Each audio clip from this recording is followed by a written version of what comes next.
Hi everyone, welcome to WW Designs. My name is Nikki and today we are going to use some magazines to create an art journal. If you're new around here, thank you very much for subscribing firstly, but you will come to learn I love using magazines in my crafting projects. They're not always the cheapest thing to buy, but if you use them well, you can actually create so many different things with them. So this time I have used a couple of Frankies and a Breathe magazine.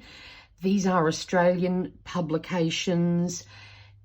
It doesn't really matter what magazines you use, but the reason why I love using these is they both have matte, or this one's not super matte, but almost matte paper, and it's a little bit better quality paper. But if you don't have magazines like this, this project can be done with any type that you may happen to have. Make sure you pull out all the pretty picture pages first, or anything else you want to keep from them.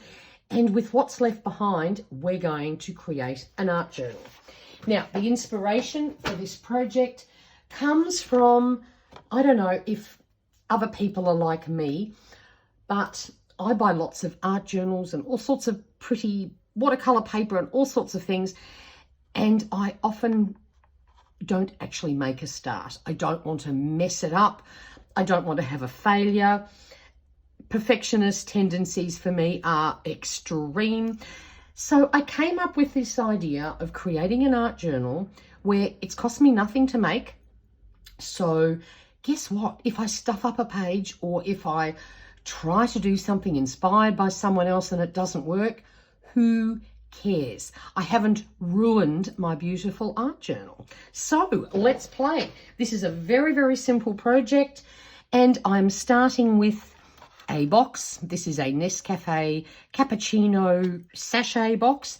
I use these at work, so I have a few of these.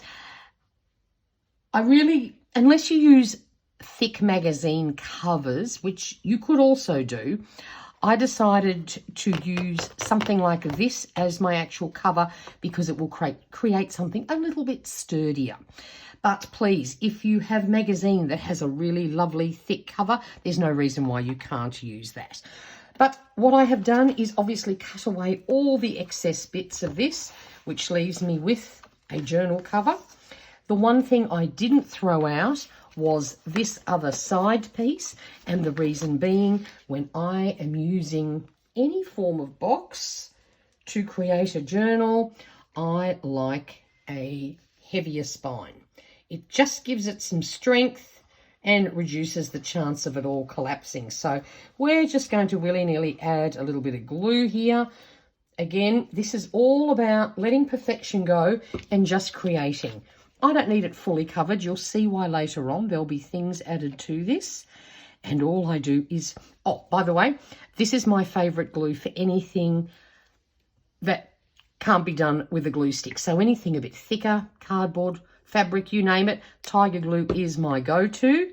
Just in case newbies here don't know what my favorite glue is, others will know that I use this glue all the time. So we've just stuck that down, and now what we have, of course, is a double thickness on our spine. Perfect. Let's put that aside for a minute. Then the next thing we need to do is we need to create pages. So what I've done here is example 1. Hang on, let me make sure we're in frame here. What I did, now, let's say, for example, you're into glue booking. So you'd love to make yourself a glue book for free because you don't have money to spend to go and buy a fancy book to do glue booking with. You could just use single pages, put them together with my method you'll see in a minute, and you're good to go. But what I want to make this journal for is for messy play. So we're talking mixed media. We're talking acrylic paint and all sorts of thickness, layering, texture. That's what I want to play with in this journal. So what I did, I tore up and or cut up parts of magazines, making sure they would fit inside my journal cover, and I glued 2 of them together. Okay, so this gives us quite a good substrate to work with. It's pretty thick. Done the same here. Now, keeping in mind, use ads, use pictures. It makes no difference. You'll see I have used just text here. If you don't like the image that's on show, gesso, acrylic paint, gluing down something can cover it up. But by keeping it there, you can also semi-cover it up. And then you have a little bit of interest already showing through in whatever you're deciding to create. So don't panic if you don't have pretty magazines. This is actually an ad, apart from the fact I love the colours, fabulous, but it's an ad. You can use those pages too. Then to make them into a page that is easy to put into a journal, because this is all about ease, I'm big on that, you just run a nice glob of glue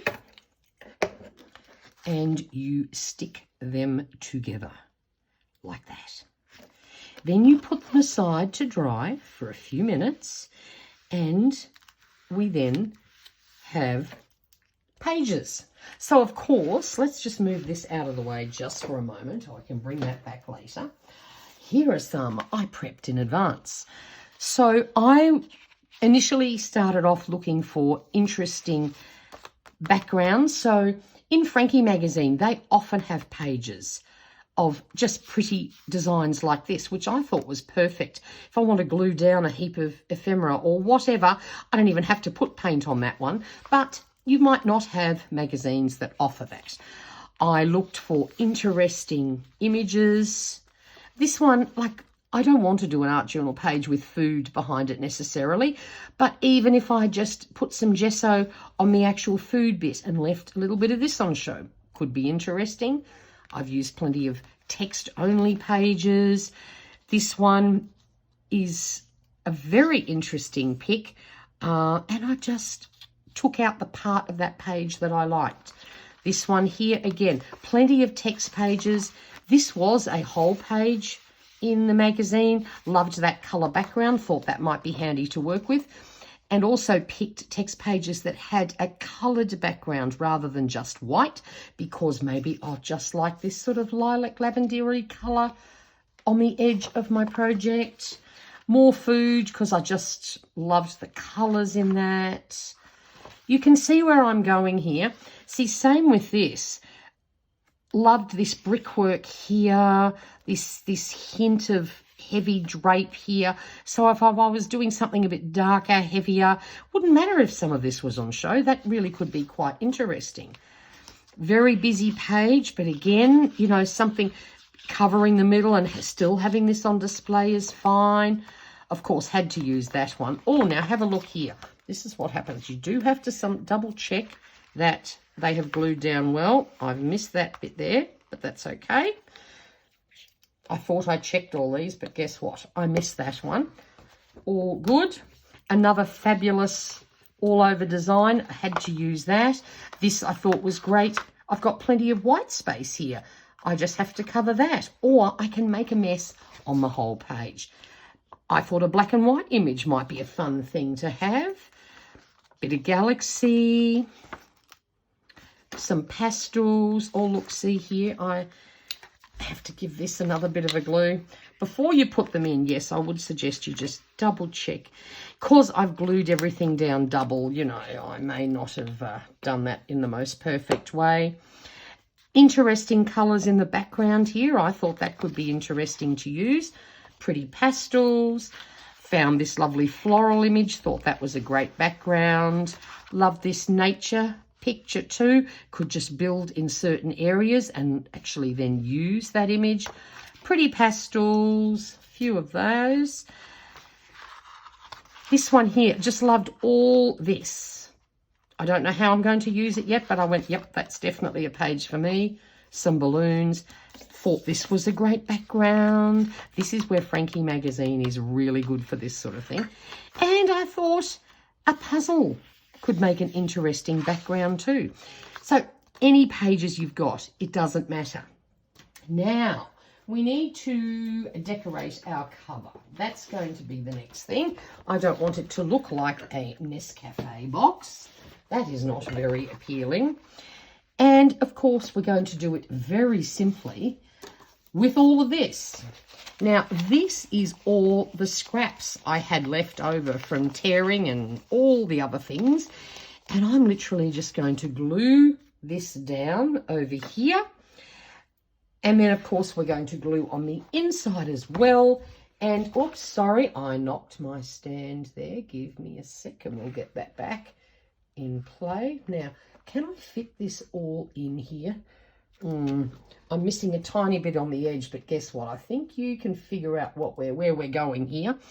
So what I'm going to do for this bit here, I'll speed it up a little bit. I'll put some music on, just sit back and relax and watch me gluing. Or if you want to, of course, flip past this bit. So let's get to it.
So now that the front side is all done, you will notice I tried to avoid gluing on the edges, and the reason being is we are going to flip this over and we are now going to glue all of these down on the inside to sort of seal the front cover. So I shall do that, and I will be back shortly. So I did trim the corners acrossways just so that there's not too much paper in each corner, and as you can see, I've just glued the whole way round, and of course that then ensures that none of these will lift off around the edges. And all I have to do now is fill in here with the rest of my scraps. Okay, so we have our completed cover. Nice and colourful, looks good. So I have let it sit and dry just for a little while, and what I'm going to do is just gently nudge the folds back, very slowly and gently. Don't force it too fast because you don't want to tear the outside. So just very gently nudge that fold back into place. And the same again on the other side. And then you will also see, look, I've got a couple of little tiny bits that are sticking up on the fold. That's my fault. I should have used a larger piece that close to the fold so that it wouldn't be tempted to do that, but that's okay. It's a very quick and easy fix. Just lift it and glue those down. Okay, now one last thing on this cover. I did find these 3 images which I just loved and wanted to include on here. So I'm going to add those as well. So we'll just quickly glue those down, just because to me they sort of represented making art. They're nice and colourful. So adding down some glue. I'm just doing that over to the side here because I don't want to accidentally stick anything down to our cover. There we go. And I do like to just use an old card to burnishing things down nice and smoothly. And now this second one.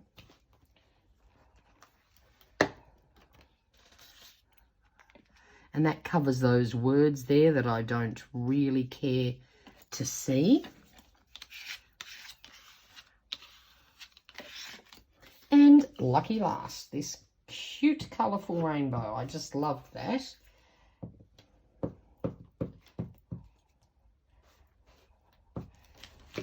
Okay, down we go. So now we have a very colourful art journal cover, which only took me a little while to make, cost me nothing, and I think that looks really cool. Oh, look, this bit is still being naughty. Hang on a minute, guys. Now, which bit was it? Hang on. Yep, this bit here. Honestly, should have used bigger bits. Note of warning, where your folds are, make your pieces a bit bigger so you don't have all these little naughty bits misbehaving. And voila, we have our cover. Now let's get to our pages. All right, so now we have our pages. Now the one thing we have to do though is still to fold this one over. So how I do that is simply fold. And of course, when you get down to this bit, you have to gently nudge that heavier glued bit down and just tease it down, because obviously that's 4 pages thick. So you just very gently nudge it down. And then I give them a gentle burnish. There we go. So what I've done, I actually have 10 pages, which means I can put 5 into each signature, which is where we're going to start. I think we'll have 5. Yeah, I'll just do 2 signatures. Obviously, make as many pages as you want.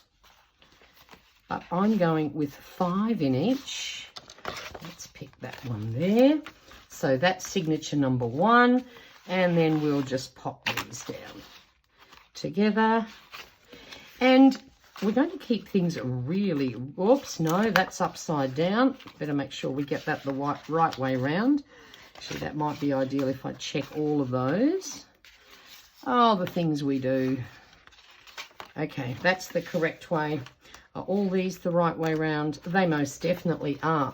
So to keep things super simple, what I did was raided my stash and found 2 pieces of nice sheer fabric. And I'm going to simply tie these in.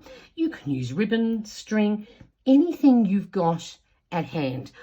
Reason being why I'm not sewing these in, if you want to play with mixed media, let's be honest, it can get messy.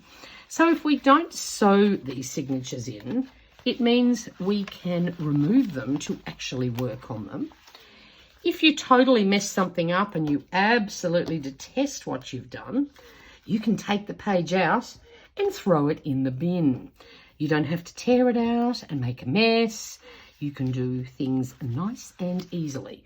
So I'm just popping this fabric in, getting it to roughly the halfway point. It doesn't really matter.